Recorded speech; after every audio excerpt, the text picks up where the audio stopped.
APSEB 1987లో మేము bill కలెక్టర్గా ఈ ఏపీఎస్ఈబి ఉన్నప్పుడు వచ్చాము. ఇప్పుడు నౌ 2024 37 ఇయర్స్ నుండి మేము ఈ డిపార్ట్మెంట్లో పనిచేస్తున్నాం. ఈ మాకు ముందు నుండి ఇప్పటి వరకు ఒక బిల్లుకు ₹2 అంటూ మాకు వేతనం ఇస్తున్నారు. కానీ మాకు ముందు ఈ సేవలు అని చెప్పేసి ఈ సేవల వల్ల మేము కొద్దిగా నష్టపోయాము. దాని తర్వాత ఆన్లైన్ అని చెప్పేసి ఆన్లైన్ బిల్స్ అని చెప్పేసి ఆన్లైన్ పెట్టారు. దాంతో 50% మేము నష్టపోయాము. ఇప్పుడు గృహజ్యోతి కింద మాకు 200 యూనిట్లు జీరో బిల్స్ అని చెప్పేసి దాంతో దాదాపుగా 80% మేము నష్టపోయాము. మాకు అసలు ఏం కలెక్షన్ రావడం లేదు.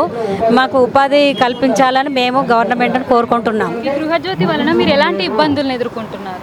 చాలా ఇబ్బంది. మేము ఒకప్పుడు కనీసం వేతనం ఒక 10,000 అయినా తీసుకునేదండి వేతనము.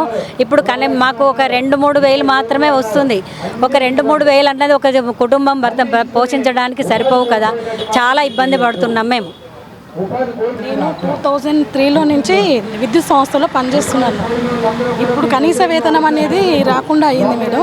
గృహజ్యోతి పథకం వచ్చి 2000 వరకే శాలరీ వస్తున్నది. అంతకుముందు ఒక 10,000 వరకు ఆన్లైన్ కలెక్షన్ వచ్చిన తర్వాత పేటిఎంలు అలా కట్టడం వల్ల కొంచెం తగ్గిపోయేది.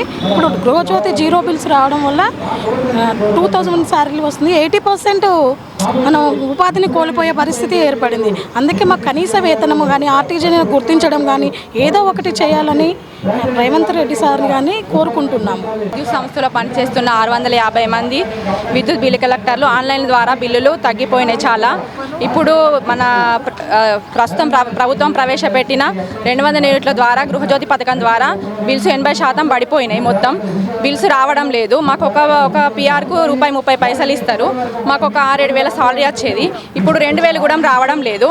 కాబట్టి ప్రభుత్వం అనేది మాకు ఉపాధిని కల్పించాలని కోరుచున్నాం. గత 35 సంవత్సరాల నుంచి విద్యుత్ సంస్థలో మేము వరంగల్ నుంచి మాట్లాడుతున్నామండి, పని చేస్తున్నాము.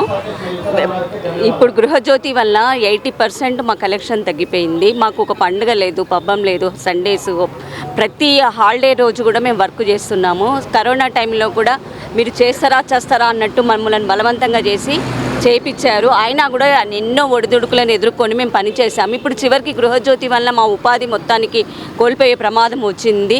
2-3 వేలతోటి ఒక కుటుంబం వెళ్ళదీయవలనంటే ఎంత కష్టమో సీఎం గారికి తెలుసు. కాబట్టి మాకు ఏదైనా మేము ఏమి అవి కావాలి ఇవి కావాలని మేము ఏమి కోరుకుంటలేము.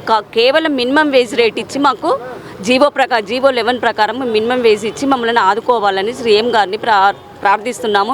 ఈ పరిస్థితి కనుక మాకు ఏదైనా ఉపాధి చూపించకపోతే మేము దేనికైనా రెడీగా ఉన్నాం, సిద్ధంగా ఉన్నాము. ఆత్మహత్యలకు కూడా మేము సిద్ధంగా ఉన్నాము. ఎందుకంటే ఈ వయసులో మేము ఏమి చేయలేము. కాబట్టి మాకు తప్పనిసరి ఏదో దారి చూపించాలని సీఎం గారిని ప్రార్థిస్తున్నాం.